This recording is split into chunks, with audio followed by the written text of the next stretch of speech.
200-მდე დაღუპული, 1440 დაშავებული და 2839 დაკავებული, ასევე 2745 გათავისუფლებული მოსამართლე. Ამ შედეგი დასრულდა თურქეთში სამხედრო ამბოხი. გუშინდელმა ღამემ ერთი ქვეყნის მოქალაქეები ორ ნაწილად გაყო. ერთმანეთს ამბოხებულები და პრეზიდენტ ერდოღანის მომხრეები დაუპირისპირდნენ. დაღუპულები და დაშავებულები, პარალიზებული სტამბოლი და ანკარა, დაპანიკებული ადგილობრივი მოსახლეობა და ტურისტები. შეწყვეტილი მაუწყებლობა სახელმწიფო ტელევიზიასა და CNN-ის თურქულ ბიუროში. დახურული აეროპორტები და გადადებული ასობით რეისი. ურთიერთგამომრიცხავი ინფორმაციები ქვეყანაში არსებულ მდგომარეობაზე. ასეთი იყო 15 ივლისის ღამე თურქეთის ისტორიაში. ქვეყანა ახლად ცდილობს ჩვეულ რეჟიმს დაუბრუნდეს. გივი ბარამიძე დეტალებით. თურქეთის პრეზიდენტი გამარჯვებას ზეიმობს. რეჯეპ ტაიპ ერდოღანი სტამბოლში მხარდამჭერებს შეხვდა. თურქეთის ქალაქებში ათასობით ადამიანია ქუჩებში გამოსული და პრეზიდენტს მხარდაჭერას უცხადებს. პარალელურად პრეზიდენტის მომხრე შეერაღებული დანაყოფების სამხედრო გადატრიალებაში ჩართული ამბოხებული სამხედროების ბოლო ჯგუფებს ანეიტრალებენ. ისმის როლის ხმაც. პარალელურად სოციალურ ქსელებში ფოტომასალა გავრცელდა, სადაც ჩანს თუ როგორ სასტიკად უსწორდებიან მოქალაქეები სამხედრო გადატრიალებაში ჩართულ ჯარისკაცებს. თურქეთის სახელმწიფო ძალების მეთაურის გენერალ უმი დუნდარის ინფორმაციით ამ დროისთვის სამხედრო გადატრიალების 104 ორგანიზატორია ლიკვიდირებული. ჯამში დაღუპულთა რაოდენობამ 200 მიაღწია. მთავრობის საგანგებო ჩატარების შემდეგ თურქეთის პრემიერ-მინისტრმა გადატრიალების მცდელობაში მუსლიმი მქადაგებელი ფეთულა გიულენი დაადანაშაულა და განაცხადა, რომ 2839 სამხედრო მოსამსახურეა დაკავებული, მათ შორის 29 პოლკოვნიკი და 5 გენერალია.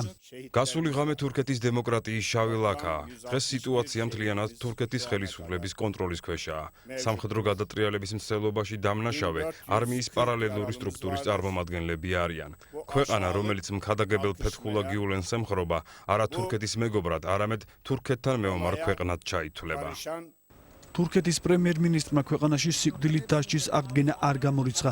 თურქეთის მთავრობის მეთაურის განმარტებით აღნიშნული სასჯელის დასაბრუნებლად შესაძლოა საკანონმდებლო ცვლილება განხორციელდეს. დღესვე უზენაეს სასამართლოს 140 მოსამართლეზე დაკავების ორდერი გაიცა. მოსამართლებისა და პროკურორების უმაღლესი საბჭოს გადაწყვეტილებით კი ქვეყნის მასშტაბით 2745 მოსამართლე თანამდებობიდან გაათავისუფლეს. მოტივი ფეთულა გიულენთან კავშირია. თურქული მედია უკვე საუბრობს გადატრიალების მცდელობის ხელმძღვანელების ვინაობაზე. საუბარია ორ ადამიანზე, მათ შორის გენერალ აკინ ოზთურქზე. გენერალი ოზთურქი თურქეთის საჰაერო ძალების ყოფილი მეთაურია, რომელმაც სამხედრო სამსახური 2015 წლის აგვისტოში დატოვა, თუმცა ამ დრომდე აგრძელებდა ქვეყნის უმაღლეს სამხედრო საბჭოს წევრობას. მეორე ადამიანი კი გენერალ-ლეიტენანტი მეტინ იდილია. ფეთულა გიულენის ჯგუფის მიერ მართულ სამხედროებზე ისაუბრა დღეს დედაქალაქ ანკარას მერმა. მელიქ გოგჩენის განცხადებით ამბოხებულ ჯარისკაცთა შორის ის სამხედრო მფრინავიცაა, რომელმაც გასულ წელს თურქეთ-სირიის საზღვართან რუსული სამხედრო თვითმფრინავი ჩამოაგდო. ანკარას მერმა რუსეთთან ურთიერთობის გაფუჭებაში სწორედ გიულენის ჯგუფი დაადანაშაულა.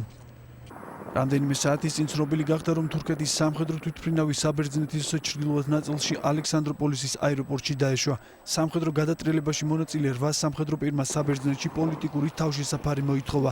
ისინი საზღვრის უკანონო გადაკვეთისთვის დააკავეს. საგარეო საქმეთა მინისტრმა მელუთ ჩაუშოღლუმ დაკავებულთა უკან თურქეთში დაბრუნება მოითხოვა. თურქეთის ხელისუფლების ხარდამჭერმა ძალებმა ქვეყნის სამხედრო შტაბების საკუთარ კონტროლს დაუქვემდებარეს.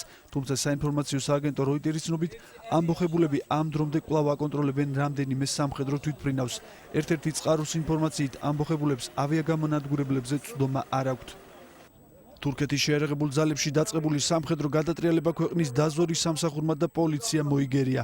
კადრებში ამბოხებული სამხედროების ერთ-ერთი დაპატიმრებული ლიდერი ჩანს, რომელიც სამხედრო გადატრიალებაში ჩართულ ჯარისკაცებს დანებების ბრძანებას აძლევს. სამხედრო გადატრიალების მცდელობის შემდეგ თურქეთის პრეზიდენტი სტამბოლში ჩავიდა და კომენტარი გააკეთა. ერდოღანის თქმით, თავად გააკონტროლებს, რომ თურქეთის შეერაღებულ ძალებში წმენდა ჩატარდეს. თურქეთის პრეზიდენტმა გადატრიალების ორგანიზებაში შეერთებულ შტატებში მცხოვრები თურქის სასულიერო პირი ფეთულა გიულენი დაადანაშაულა, თუმცა თავად გიულენის გარემოცვა ბრალდებას უარყოფს. თურქეთის შეიარაღებული ძალების მაღალჩინოსნები არ მართავენ ამ ქვეყანას და მათ არც შეუძლიათ მართონ. ამერმა თავისი ნების გამოსახატად მთავრობა აირჩია, რომელიც ქვეყანას მართავს.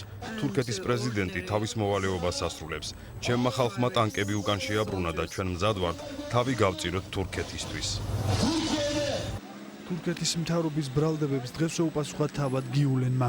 გმობ თურქეთში სამხედრო გადატრიალების მცდელობას მთავრობამ პროცესი თავისუფალი და სამართლიანი არჩევნებით უნდა მოიგოს და არა ძალით. ჩემი დადანაშაულება გადატრიალებაში, რომელმაც ეს პროცესი უკვე მრავალჯერ ვნახე, არასწორია და კატეგორიულად უარყოფ. თურქული მხარის განცხადებებში შეერთებული შტატების სახელმწიფო მდივანი გამოეხმაურა და აღნიშნა, რომ ანკარას ვაშინგტონისთვის გიულენის ექსტრადიციის მოთხოვნით არც ერთხელ არ მიუმართავს.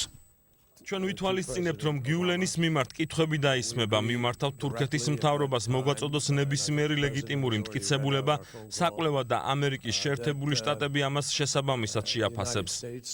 თურქეთის გენერალურ შტაბში სამხედროების ერთმა ჯგუფმა სამხედრო გადატრიალების შესახებ გასულ ღამეს განაცხადა.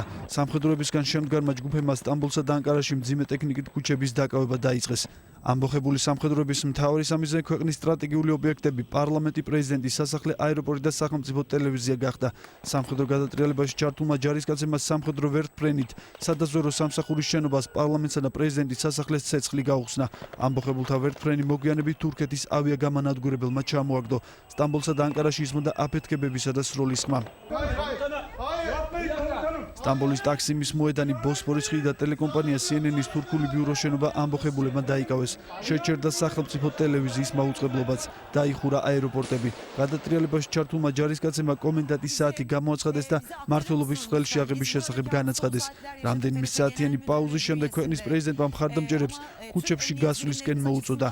პანიკური მდგომარეობის შემდეგ თურქეთის ხელისუფლებამ რამდენიმე საათში სამხედრო გადატრიალების განეიტრალება შეძლო.